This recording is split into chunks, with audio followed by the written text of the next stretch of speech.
À première vue, Claire est une maman comme les autres. Qui est-ce qu'on veut? Mais les gestes les plus simples lui sont parfois très compliqués. Elle est fatiguée, elle a mal, elle a du mal à bouger. Elle ne peut pas faire grand-chose. Je peux pas courir, je peux pas... Elle ne peut pas tendre le bras. L'origine de sa douleur se cache sous ses vêtements. Depuis près de 16 ans, Claire souffre d'une atteinte grave de la peau, la maladie de Hailey-Hailey. Là, c'est mon aisselle. Ça commence par des petites bulles. Et puis, les bulles vont se coller les unes aux autres. Et ensuite, quand la peau partira, on aura une peau qui sera complètement à vif, avec l'impression d'une brûlure au 3e degré ou de déchirure, de découpure à la lame de rasoir. Donc ça m'empêche de dormir. En moyenne, ça va être 3-4 heures de sommeil profond que je vais réussir à avoir. Et dans la journée, quand je suis en très forte, j'ai du mal à marcher, j'ai du mal à bouger.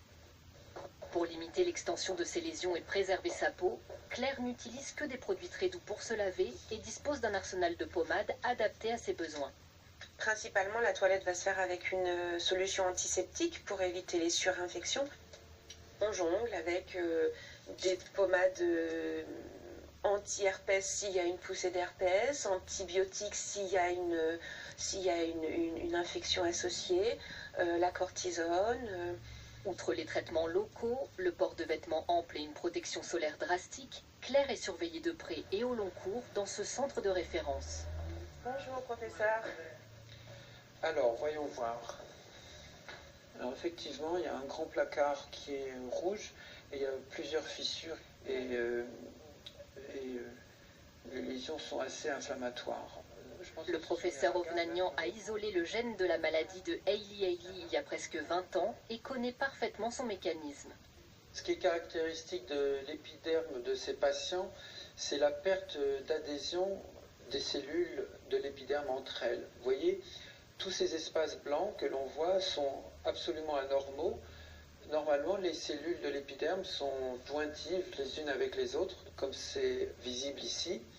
Et on remarque aussi que les espaces blancs ne concernent pas qu'une seule couche de cellules de l'épiderme. Vous voyez, elles partent de la profondeur jusqu'aux couches les plus superficielles. Et ça ressemble à ce qu'on appellerait un mur délabré. À ce jour, il n'existe pas de traitement pour éradiquer la maladie. Les patients comme Claire alternent entre antiseptiques, antibiotiques et corticoïdes à dosage élevé pour prévenir les complications. C'est très important de traiter les lésions précocement pour éviter une extension et une surinfection, parce que spontanément, les lésions n'auront aucune tendance à guérir, elles ne feront que s'aggraver. La maladie reste évolutive, progressive, extrêmement agressive, donc c'est très important d'éviter d'avoir à traiter à ce stade tardif, parce que c'est plus compliqué. 5, 6, 7, 8. Malgré le poids de sa maladie, Claire reste active.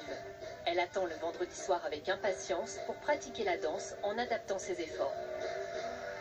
Même s'il y a des fois que je ne peux pas bouger, il y a des mouvements que je ne peux pas faire parce que ça tire de trop, bah je fais ce que je peux ou je me mets de côté. Elle veut être comme tout le monde, comme le groupe, comme moi, et elle veut faire la choré comme tout le monde, bah du coup elle le fait. Et je pense que des fois elle s'étonne même. Donc, Et moi j'ajouterais même que des fois elle est pas bien, mais elle nous le montre pas, elle nous le dit qu'après, on le voit après quand on est dans le vestiaire, elle nous dit non ça va pas en fait, alors que pendant le cours on s'en est pas rendu compte. Des fois, je vais la chercher. Je l'oblige à venir, justement, pour qu'elle se surpasse et qu'elle passe au-dessus de sa maladie. Un cours de danse sans Claire, c'est pas pareil. Ah non, t'as pas le droit. Bien entourée, Claire se bat à sa façon. Que la recherche permette un jour de venir à bout de la maladie de Hailey. Et pour en savoir plus sur la maladie de Hailey-Hailey, l'association AFREDA, très active, apporte un précieux soutien aux patients. Et ils ont d'ailleurs un site internet que vous pouvez rejoindre, ça s'appelle Hailey Daria.